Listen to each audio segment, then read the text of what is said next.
Hey everyone, Robert here, author of Expansion Mastery, the practical guide to living a fully engaged life. This is video 8 in the first series of 10. I hope you've enjoyed the videos up to this point and that you continue to enjoy them beyond this point. I hope they're serving you and adding value to your life and your spiritual journey. I get asked a question quite often, and this question is, why do I seem to start to make all of these changes and then run into a roadblock of hesitation, knowing that so many things in my life will change? How do you actually handle all of these changes? It's a great question, one we all have to face. Yes, when you actually embark on the path of spiritual and personal growth, things in your life are going to change.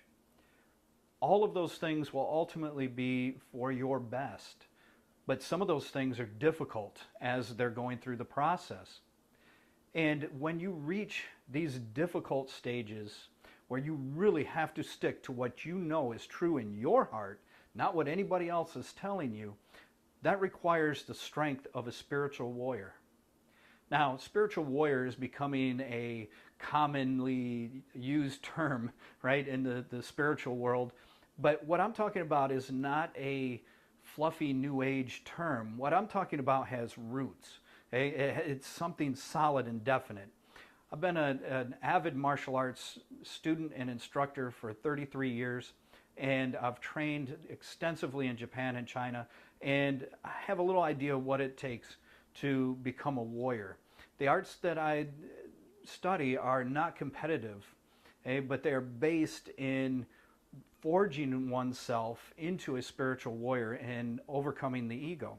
So what I want to do is help you to attain those same feelings, the same ability of the spiritual warrior without having to spend 3 decades of training in something.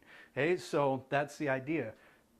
In order to get you started on that, I'm going to give you the 3 master keys to empowering the spiritual warrior in you. Okay, so what we're going to do is take a look at these things that will manifest this strength of spirit in yourself in order to keep going and be able to keep walking on the path that you know is right for you. Your own personal path is a path of pathlessness. I explained that in the book, so it makes more sense. And this needs to be the priority in your life. Okay? You have to make this a priority. This is not a selfish thing, and there's no need for guilt. Okay? Those are false accusations of people who actually do this.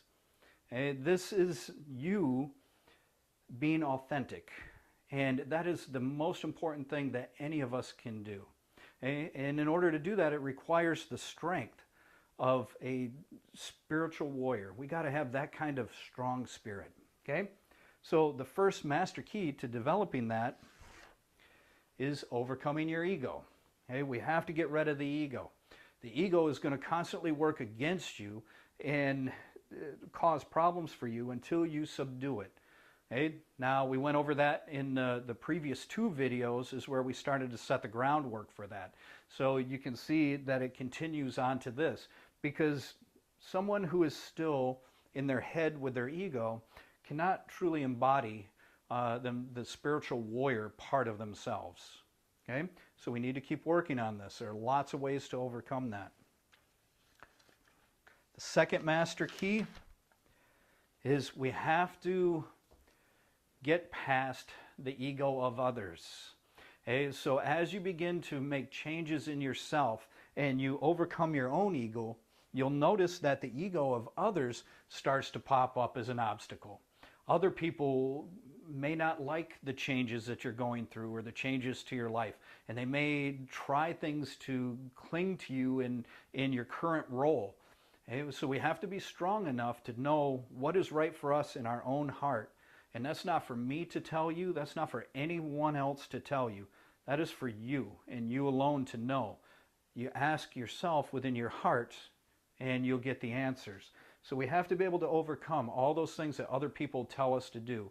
Okay? A lot of people will tell you how to live your life, and they'll insist and they'll threaten and they'll cause problems. But through all of that, You have to forge this strength of spirit that will make you a warrior. And then the third key is no turning back. Okay?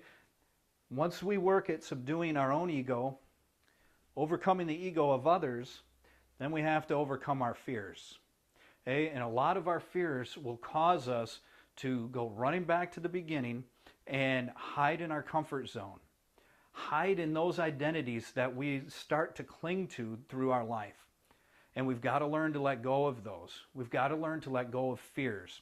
The good news is when you start to gain control here and subdue your ego, a lot of fears will fade away with that.